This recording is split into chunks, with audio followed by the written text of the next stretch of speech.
Nosotros hemos orado bastante en nuestro servicio de hoy, pero quisiera comenzar preguntando a ustedes cuál es el contenido típico de nuestras oraciones.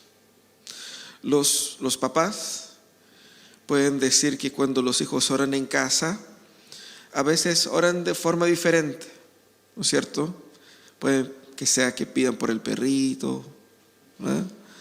O por el amigo del colegio o algo así. Pero muchas veces nosotros tenemos así como preprogramado, los que son creyentes ya de algún tiempo, una lectura, una forma de orar, así como frases que están ahí en automático, ¿cierto? Y el contenido de nuestras oraciones es importante. ¿Por qué es importante? Porque el contenido de nuestras oraciones refleja obviamente nuestras preocupaciones. ¿Qué nos preocupa? Nosotros oramos por lo que parece importante para nosotros. Pero también, más que revelar nuestro corazón, revela nuestra teología. ¿Qué pienso sobre Dios?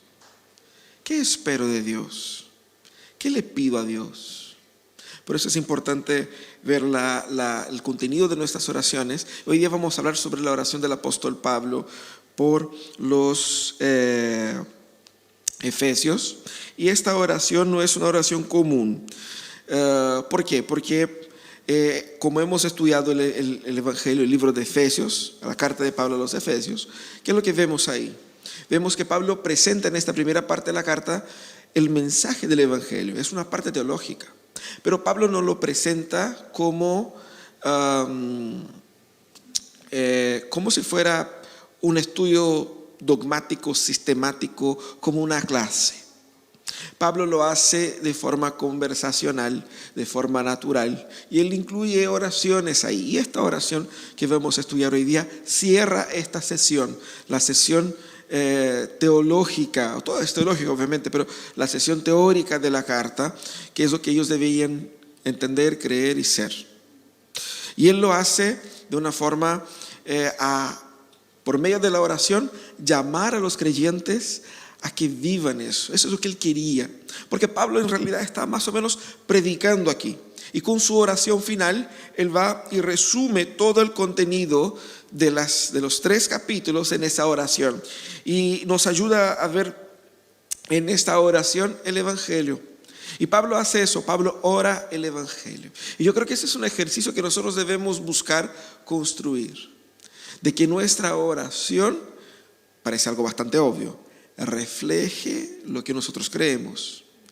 Pero yo debo creer en el Evangelio. Él expuso el Evangelio acá.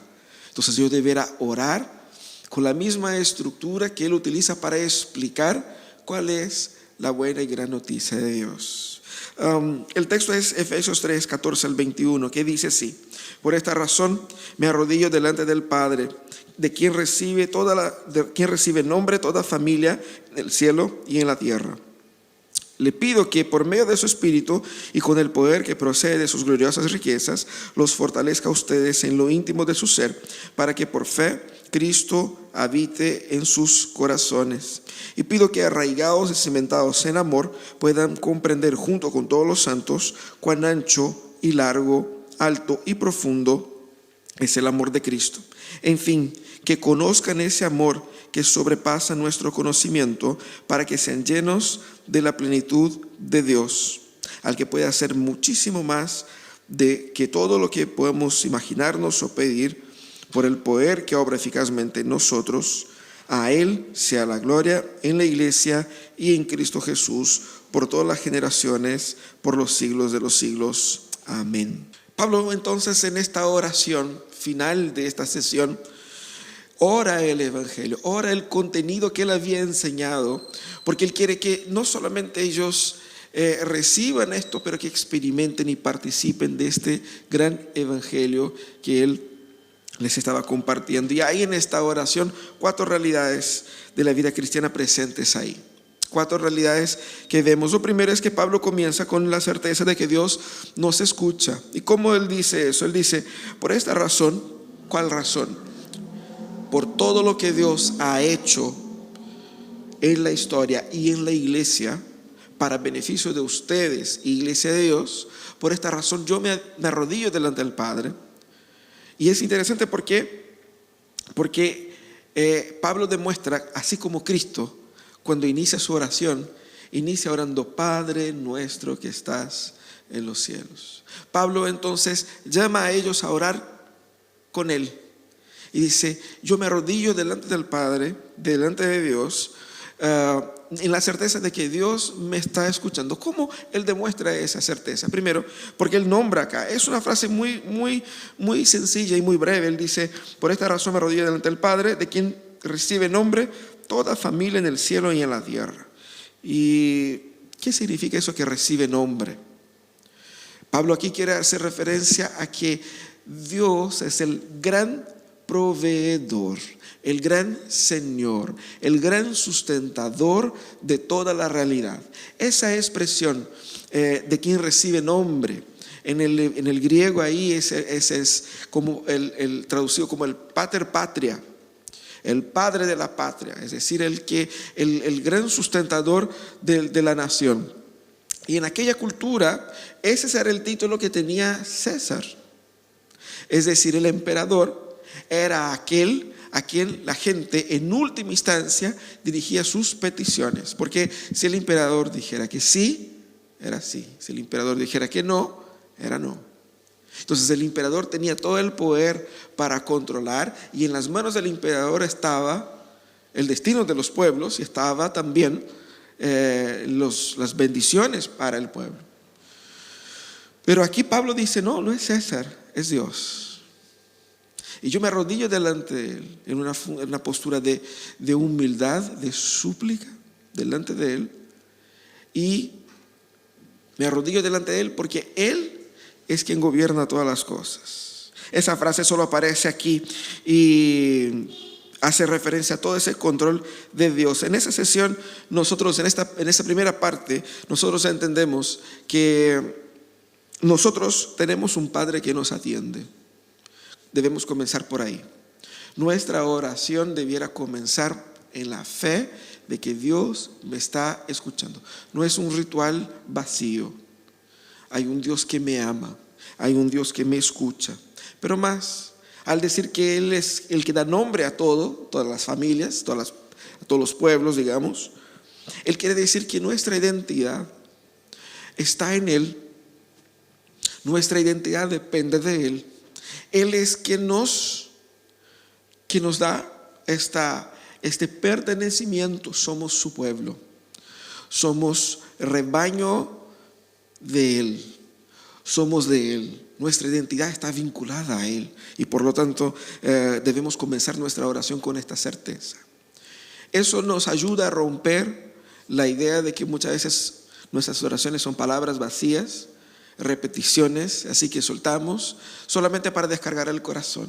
Hay un Padre que sí me escucha. Quizás en los momentos de mayor angustia podemos temer si mi oración tiene efecto. Y esa es la demostración del apóstol Pablo de que sí, las oraciones importan, y sí, las oraciones tienen efecto. No por mí, no porque yo soy poderoso, porque las palabras que uso son palabras mágicas. No.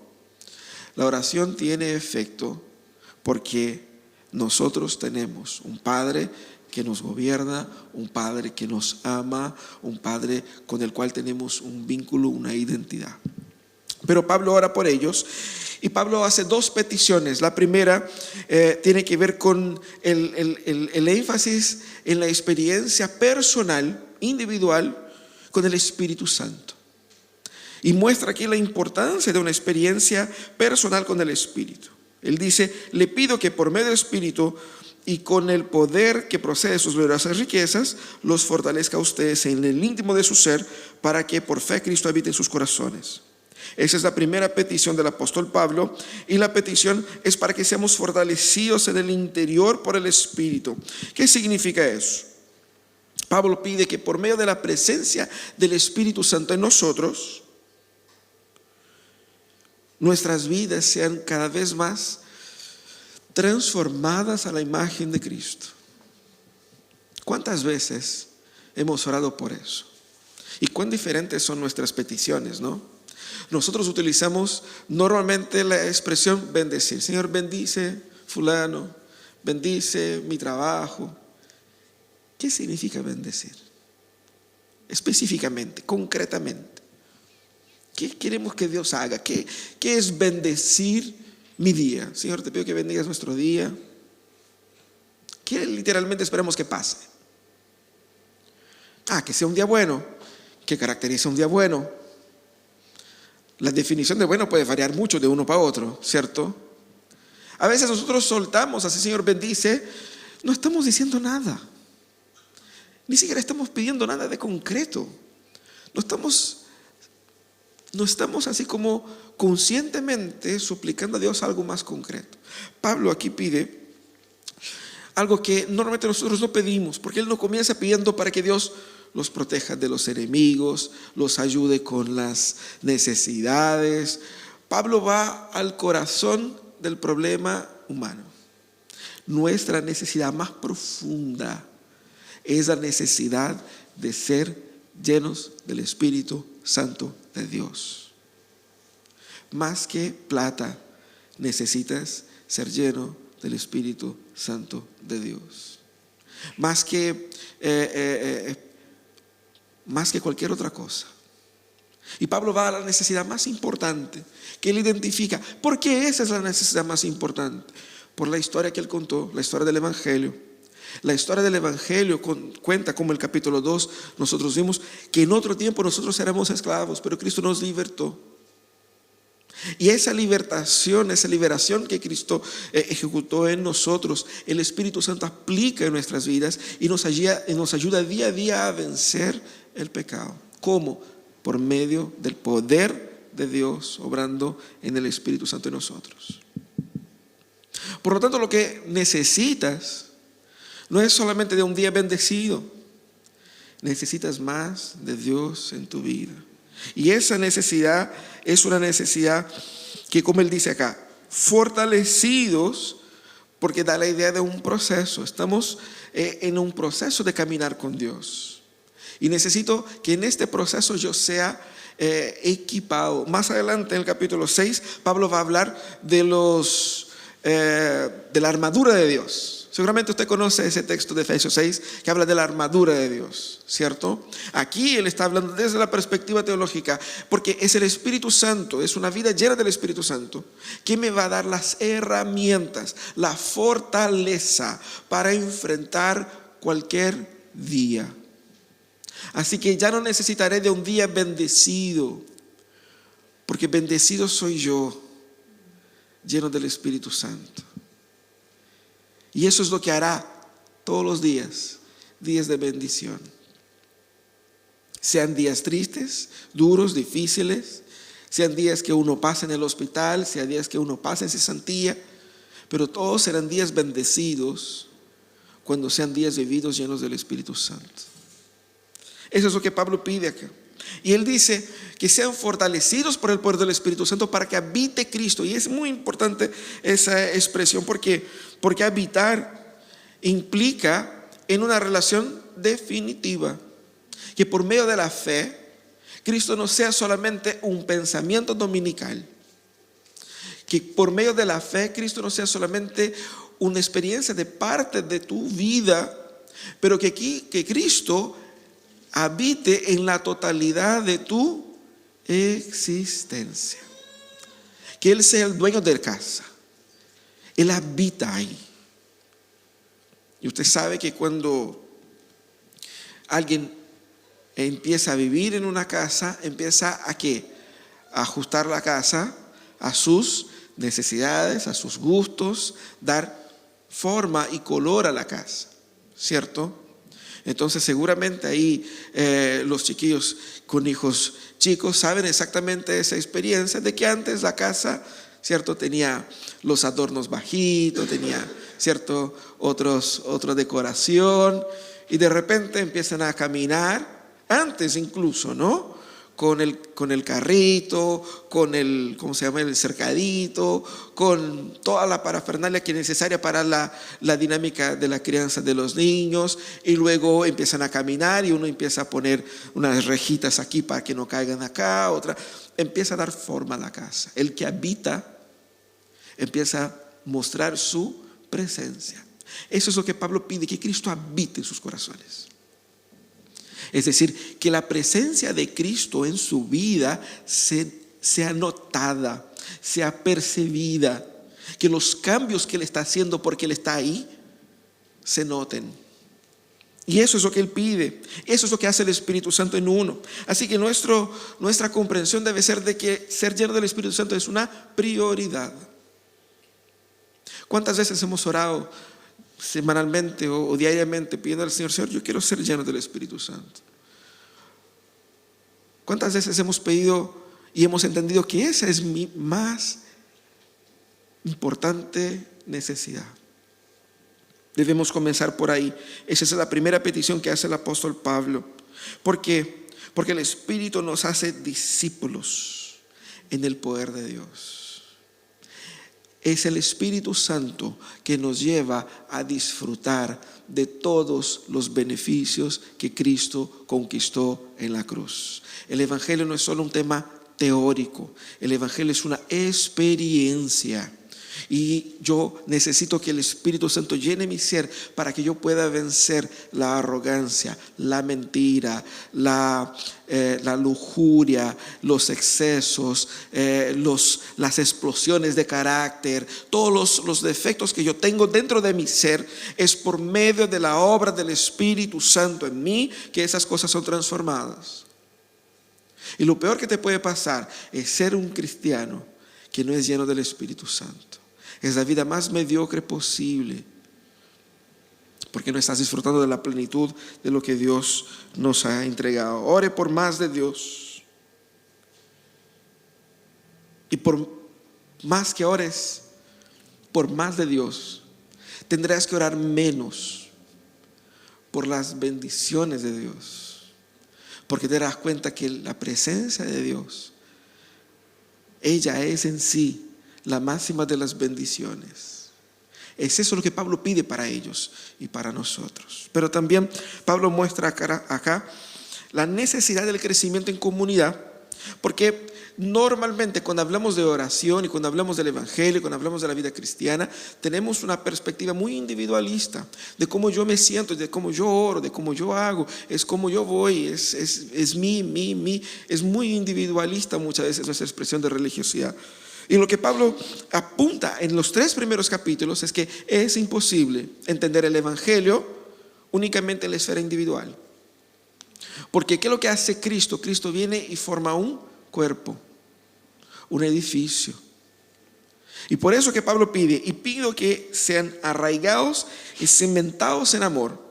Arraigados y cimentados en amor, puedan entonces comprender junto con todos los santos, con ancho, largo, alto y profundo es el amor de Cristo. En fin, que conozcan ese amor que sobrepasa todo nuestro conocimiento, para que sean llenos de la plenitud de Dios.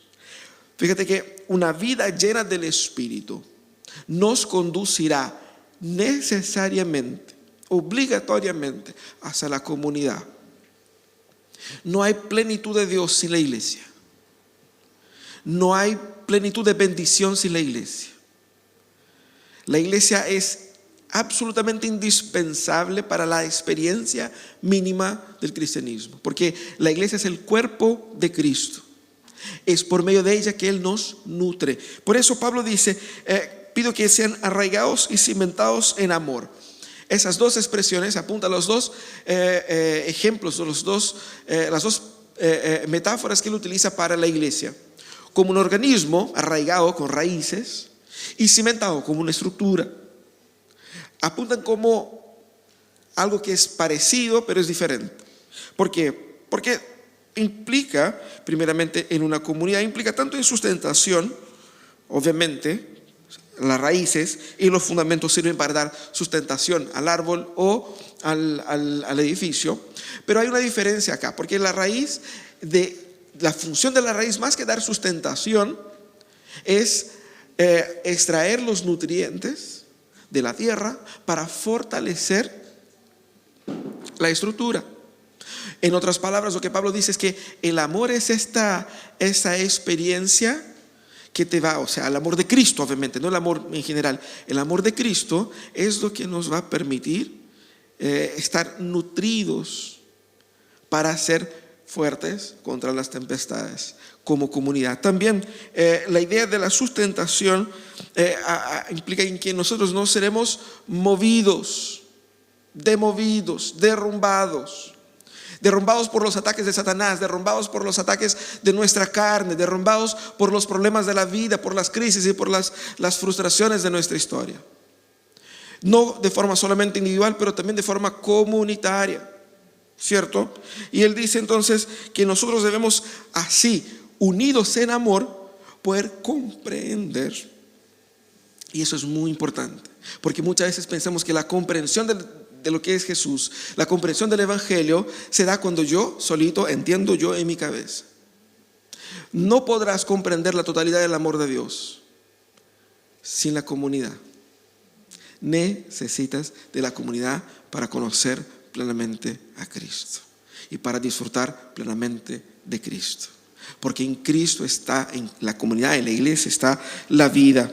Esa calidad del amor que Pablo apunta acá es un amor que sobrepasa nuestro conocimiento. Él dice, para que puedan comprender cuán ancho, largo, alto y profundo es el amor de Cristo. No podrás comprender profundamente el amor de Cristo sin la experiencia comunitaria. Y a veces nosotros pensamos que la iglesia es una experiencia únicamente de un encuentro, de un evento. Pero Pablo nunca presenta a la iglesia como un ambiente de eventos. Presenta a la iglesia como un organismo. Y en un organismo todas las partes están conectadas y se benefician mutuamente. En un organismo, quizás como en un árbol, puedes quitar una rama, pero ciertas intervenciones en el árbol pueden perjudicar el árbol como un todo. Lo mismo pasa con un edificio. Las partes del edificio están pensadas para que se cuadren. Ustedes saben, nosotros antes teníamos el templo con esa orientación. Aquí había una pared y esa parte estaba separada. Esa parte estaba en la parte de afuera de nuestro inmueble acá. Entonces decidimos derrumbar este espacio, esa pared, para abrir y cambiar la orientación del templo para acá. Pero antes tuvimos que consultar a un ingeniero estructural para que hiciera los cálculos para que si derrumbamos esa pared no se nos vaya a caer las demás. Porque están conectadas, están vinculadas. Hay una interdependencia de las partes. Y por eso nosotros debemos entender que cuando Pablo habla de este amor, de la comprensión del amor, debemos entender que hay experiencias con Cristo que yo no puedo tener solito en mi casa. Una de ellas es la comunión de la cena del Señor. Otra, obviamente, el culto público como tenemos acá. Y varias otras experiencias que solamente cuando no simplemente atiendo a un evento, sino que cuando yo participo de la comunidad, soy un miembro integrante de este cuerpo, contribuyo y soy beneficiado. Es siempre así. Y yo soy afectado por lo que pasa con otros, pero yo también puedo afectar a otros. De manera que mi vida espiritual, como vimos en el punto anterior, va a afectar nuestra vida comunitaria acá. Si todos nosotros somos llenos del Espíritu Santo, la iglesia podrá ser ese ambiente en el cual se podrá ver claramente el amor de Cristo. Ahora, es muy interesante el lenguaje de Pablo porque todo ese conocimiento nos sobrepasa. Mira cómo dice él, a fin de que conozcan el amor que sobrepasa nuestro conocimiento. A ver, ¿cómo puedo conocer algo que sobrepasa mi conocimiento? ¿Cierto? Literalmente Pablo nos llama a esa paradoja. El amor de Dios es algo que nos supera. El amor de Dios es algo que nos supera. Pero mientras más experimentamos como comunidad esa vida de Cristo, fundamentada en el amor que implica el servicio mutuo, el amor que implica el resultado, la experiencia del Cristo en nosotros, más podremos nosotros afectar, bendecir, disfrutar y acercarnos un poquito más de la dimensión de este gran amor que Cristo nos da. Y es interesante porque la comunidad, como Pablo pone acá, es en ella y por medio de ella que nosotros llegaremos al conocimiento pleno de Dios. ¿Para qué? ¿Para qué? Dice, a fin de que conozcan el amor de Dios, para que sean llenos de la plenitud de Dios. Y uno se pregunta, ¿qué significa ser lleno de la plenitud de Dios? La idea es que si nosotros tomamos un vaso de agua y llenamos con agua del mar, este vaso estará lleno de la plenitud del mar. Esa es la forma de decir. No es que todo Dios va a caber en un espacio, porque ya imaginamos plenitud de una forma espacial. Dios no se rige por formas espaciales. Lo que Pablo apunta acá como plenitud de Dios es de que nosotros seamos tan afectados por Dios y por su poder que claramente Dios se vea en todas las áreas de nuestras vidas, gobernando cada aspecto de nuestra existencia, no solamente de forma individual, pero específicamente de forma comunitaria.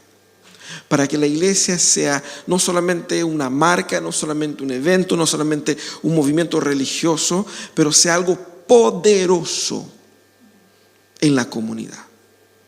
¿Por qué? Porque somos la iglesia que transmite por tener ahí, por habitar ahí, la plenitud de Dios. Es una iglesia de hombres y de mujeres de Dios, que viven para Dios, comprometidos con el plan de Dios en el mundo. No es una ONG, no es un proyecto meramente institucional, denominacional, no es un evento dominical. Es algo poderosísimo. Necesitamos la comunidad. Solo en comunidad nosotros podemos crecer. Y tú necesitas crecer. Porque el gran peligro de la vida cristiana es estar en Cristo y no crecer en Cristo. Fíjate que en Apocalipsis Jesús condena a una iglesia porque ellos estaban ahí, pero no crecían.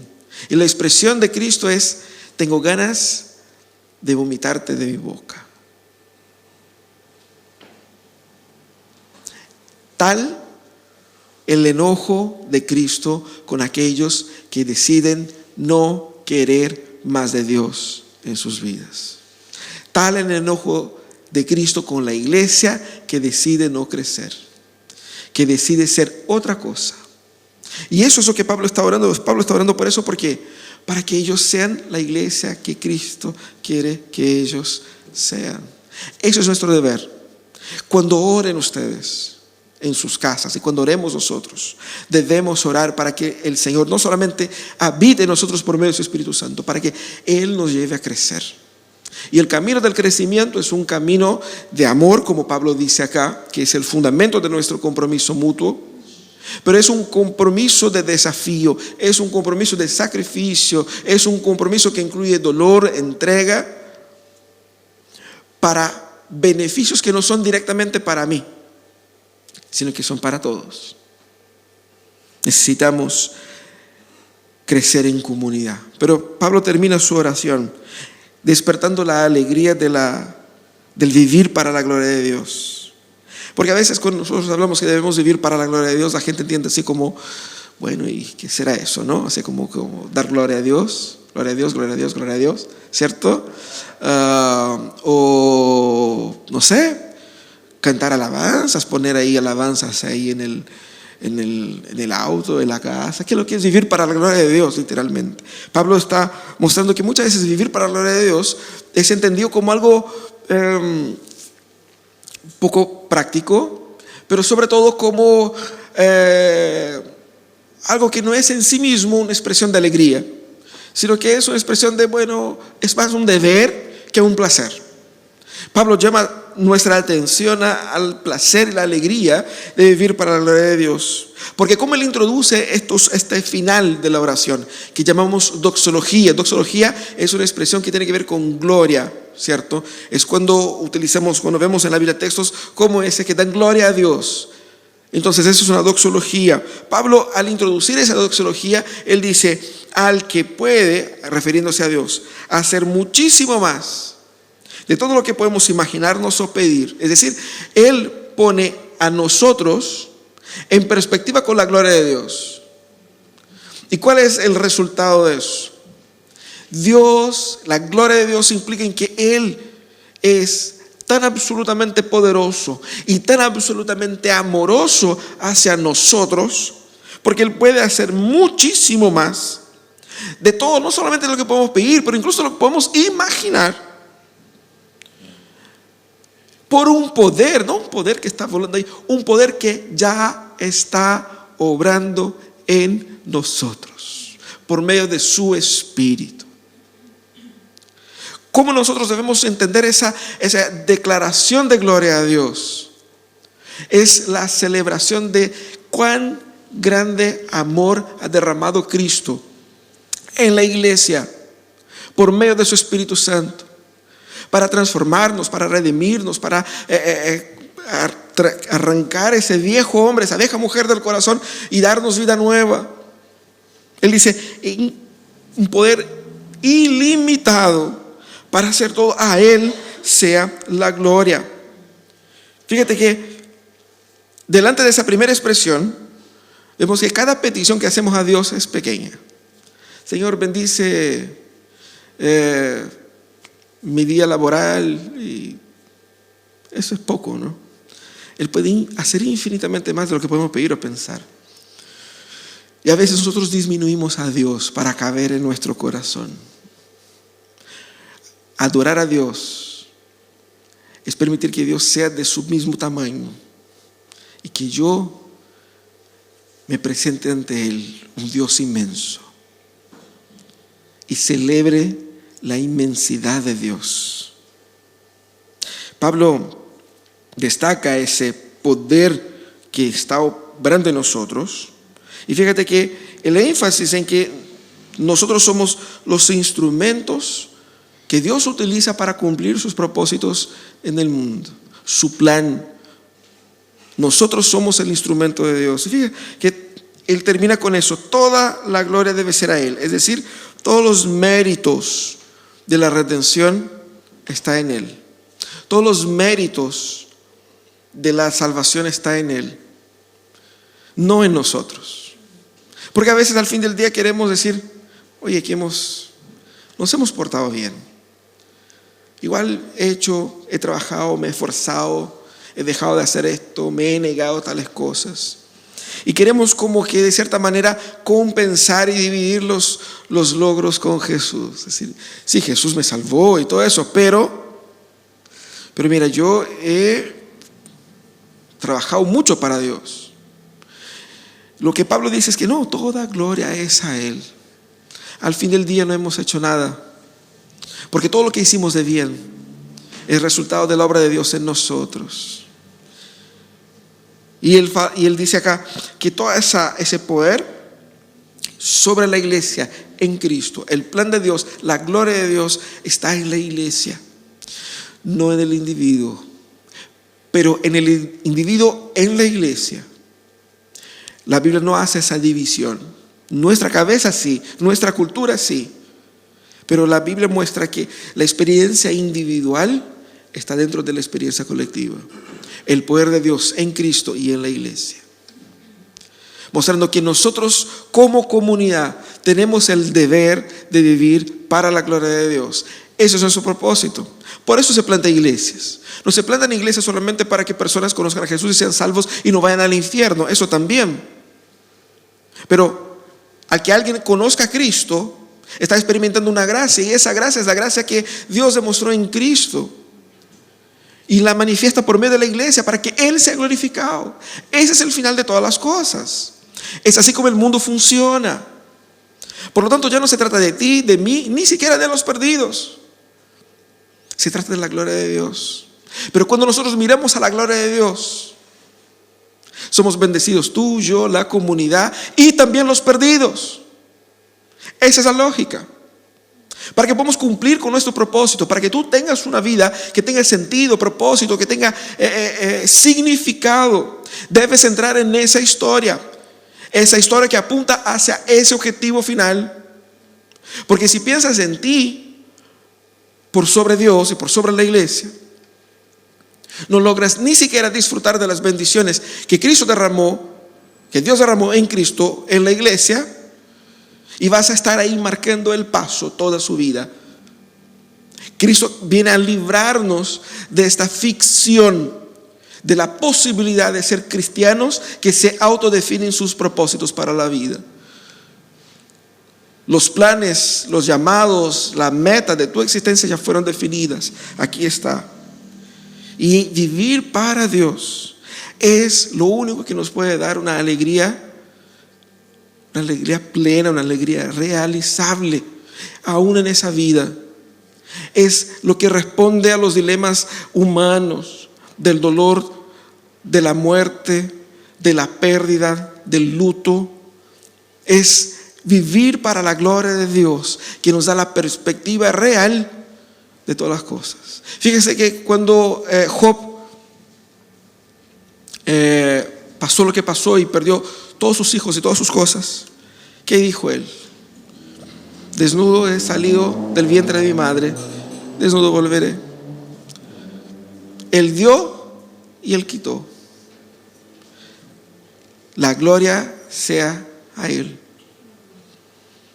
Eso nos da perspectiva y no nos deja amarrado a ningún tipo de pasión fugaz. La alegría de vivir para Dios. Nosotros debemos orar el Evangelio, orar y vivir el Evangelio, desde la perspectiva de que vivimos bajo el gobierno de un Dios soberano. Descansa en la soberanía de Dios. Deja de temer el futuro, porque hay un Padre que nos atiende, que nos ama y que gobierna todas las cosas. Confía en Él. Ahora, entienda que su mayor necesidad es la de ser llenos del Espíritu Santo. Pida a Dios todos los días y busque ser llenos del Espíritu. Pablo va a decir en la carta, capítulo 4 en adelante, es la aplicación, la parte práctica. Y todo eso lo que Pablo va a decir acá es, mira, para poder obedecer a Dios de esa manera, ustedes tienen que ser llenos del Espíritu. Cuando va a decir de cómo tratar a la mujer, el marido, los hijos, la relación laboral, uno espera que cualquiera tenga la disposición de hacer lo que la palabra dice. No tendrás. Si no es el Espíritu Santo llenando tu corazón, transformando tu vida, no vas a poder ser el marido que Dios demanda que tú seas, ni la mujer que Dios demanda que tú seas. No vas a poder educar a tus hijos como Dios demanda. Vas a tratar te vas a esforzar, pero lleno del Espíritu podrás lograr lo que Dios demanda de nosotros en su palabra. Ese es el punto. Ahora, la plenitud del Espíritu nos conduce también a anhelar crecer en comunidad, a crecer y hacer crecer, a invertir en personas. No solamente estar aquí para recibir, pero estar aquí también para servir, para entregar, para construir. Quiero ser parte viva de esto y no solamente calentar el asiento durante 1 hora y 30, 1 hora y 40 minutos durante la semana. Quiero ser una parte viva, porque quiero recibir los nutrientes de Cristo por medio de los dones que Él derramó sobre su iglesia. Y quiero que Él derrame dones sobre mi vida para que yo también pueda compartir los nutrientes de Cristo con otros y ser así parte de ese organismo vivo, de algo que es más grande que yo, como vimos la semana pasada, que me sobrepasa, y así hacer la historia de Dios en el mundo. Y por fin, vivir para la gloria de Dios. Cuando lleguemos al final de nuestras vidas, ¿cómo sabremos que nuestra vida fue vivida de forma válida? Que no fue una vida inútil. No es por los edificios que hemos construido, los bienes que hemos conquistado, ni por los logros, los libros, las músicas que hemos compuesto. No, nada de eso. Todo eso queda ahí, nuestro legado. Pero también se olvida. ¿Cuántas mansiones abandonadas en Valparaíso ya no Ya no cuenta la historia de sus constructores. Sus dueños murieron, sus fortunas se acabaron, y esos edificios fueron demolidos y ya nadie se acuerda de ellos. Cuántos libros escritos, cuántas canciones olvidadas, el legado que queremos y debemos dejar en ese mundo es el de vivir para la gloria de Dios. Porque como dijo Jesús, nuestro tesoro está donde no se pierde. Ese es el desafío que nosotros debemos tener para nosotros: orar y vivir el Evangelio. Señor amado.